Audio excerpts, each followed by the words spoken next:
Bonjour à tous. Donc aujourd'hui, je vous retrouve, comme tous les jours. Neuvième jour de quarantaine. Ça paraît déjà long, mais pas tant que ça. Et aujourd'hui, qu'est-ce que je vais vous dire? Je vais vous dire un truc. Je vais vous parler d'un truc, donc je ne sais pas si on vous en parle en France. Ici, on n'en parle pas trop. Mais bon, c'est pas une connerie, c'est pas une fake information ou fake news. Bref, c'est pas du pipeau.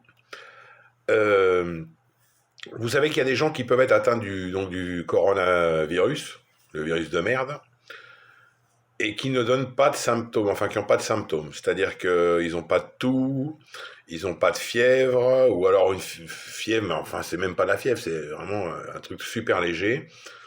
Ils n'ont pas le nez qui coule, ils n'ont pas les nausées, ils n'ont pas de vertige, enfin bref, ils n'ont pas de symptômes.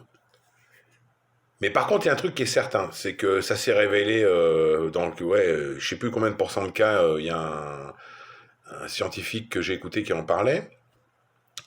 Euh, c'est que ils ont la perte du goût et de l'odorat.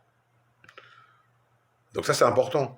Parce qu'on peut ne pas avoir de symptômes. Par contre, si à un moment donné, on s'aperçoit qu'on n'a plus ni le goût, ni l'odorat, il est temps de téléphoner. Hein. Il est temps de téléphoner parce qu'en réalité, plus on attend, plus on risque de contaminer les gens autour de nous. Donc, moi j'ai une technique qu'on peut utiliser. Hein. Nous à la maison, à cause de moi, parce que ma petite femme, elle est pas fan, mais bon, comme on est mariés et que bien souvent c'est moi qui fais la cuisine, elle est obligée de manger comme moi. Moi, je mange excessivement épicé. Alors, épicé, ça signifie pas piquant. Hein. J'aime bien le piquant, hein, j'adore ça. Mais elle, par contre, si je lui donne du piquant, je la tue. Donc le but, en plus, en ce moment, c'est d'éviter qu'on s'auto-flingue. Donc, ouais, faites à manger épicé. Et bien épicé. Et si bien sûr, quand vous mangez, vous apercevez, ou quand vous faites à manger, que vous sentez que dalle, là, par le blaze, il n'y a rien qui passe, et quand ça rentre là, c'est pareil, ça paraît tout fade, donc déjà, c'est gros problème. Et en plus, c'est un avantage de manger épicé.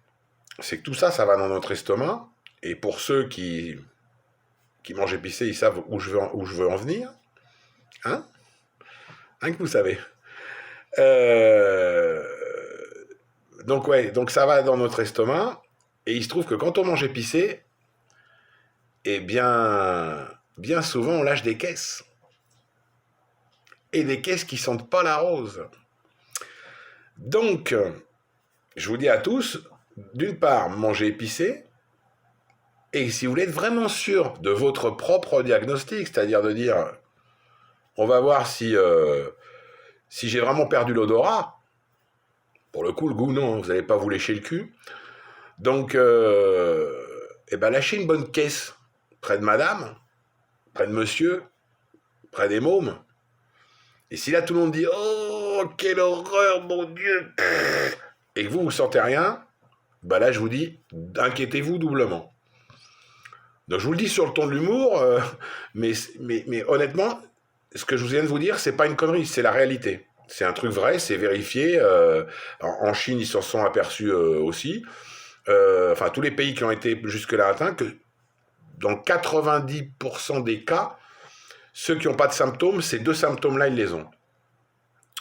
Donc voilà, pensez-y. Et en plus, c'est bon de manger épicé, clairement. Moi, manger fade, je peux pas. Donc, c'est pour ça que j'adore la cuisine exotique. J'aime bien tout ce qui est thaï, j'aime bien tout ce qui est chinois, j'aime bien comment dire, tout ce qui est libanais. Vous voyez, le libanais, il y a pas mal d'épices aussi. Le marocain, le tunisien, enfin voilà. Espagnol un peu, surtout dans la paella, le safran. Mais bon, c'est pas trop leur truc non plus l'épice. Au Portugal, si on en met pas mal les épices. Donc voilà, honnêtement, c'est pas des conneries et c'est une info. Sauf si vous la connaissiez déjà, et auquel cas, je ne sers plus à grand-chose.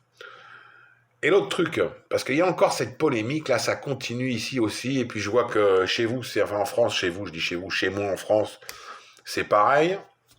C'est l'histoire de faut-il mettre un masque, pas mettre deux masques. Ça sert à rien, c'est juste bon quand t'es contaminé. C'est juste bon pour les personnels soignants. Enfin bref, soyons clairs. Nous, on met systématiquement, quand on sort, un masque. Bien sûr, à la maison, non. Mais quand on sort, systématiquement, un masque.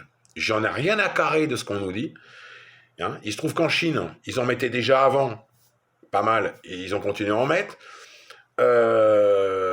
J'ai mon frérot Xavier Coignot, que vous connaissez, la plupart vous le connaissez tous. Il vient de rentrer du Japon. Eux là-bas, ils ont toujours mis des masques, ils ont continué à en mettre. Et apparemment, en plus de ce qu'il dit, les gens là en ce moment ils vivent leur vie normale. Et de toute façon, de ce qu'on entend, ils n'ont pas de cas de coronavirus, si ce n'est le truc que ça aurait dû rester chez nous, c'est-à-dire une petite merde d'infection et voilà, et contrôlé. Donc ouais, le masque, il y a pas, il faut pas, y a pas en chier, il faut mettre le masque. Les gants, c'est pareil. Je leur dirai pas assez. Les gants, c'est pareil. Et autre chose, pensez à un truc aussi. Quand on rentre chez soi, les pompes qui vous ont servi à l'extérieur, il faut surtout pas marcher avec chez soi.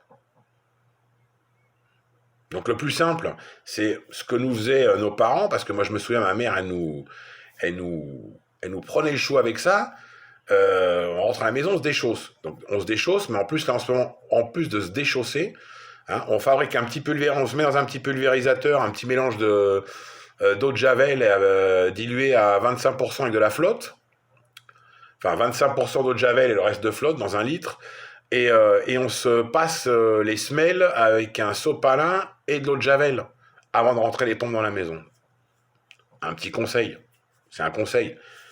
Hein, c'est pas pour vous dire qu'il faut qu'on tombe dans la folie d'avoir peur de tout. Je vous le répète, moi, j'ai pas les jetons. Mais je me dis que dans une maison, on n'est pas seul. Si j'étais seul, je m'en battrais les couilles. Mais je suis pas seul. Et je pense que la plupart d'entre vous, vous n'êtes pas seul non plus. Donc, il faut penser aux autres. Donc voilà. Sinon, à part ça, j'espère que vous allez bien, que c'est pas trop dur. De toute façon, j'étais en train de me rendre compte l'autre jour qu'en fin de compte, vous avez juste 2 jours de moins que nous. Que vous êtes en quarantaine, ça fait juste... vous êtes rentré 48 heures après. Donc voilà. Donc profitez, toujours ce que je vous ai dit, d'être en famille, des bons moments et tout. Et puis voilà, on verra quand on verra la fin de ce merdier. Hein. Bon, je pense que de toute façon, c'est vraiment pas pour tout de suite. Et puis voilà, puis je vous retrouverai demain.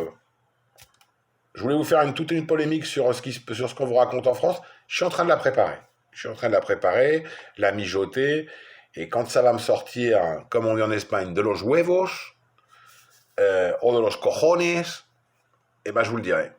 À demain. Ciao.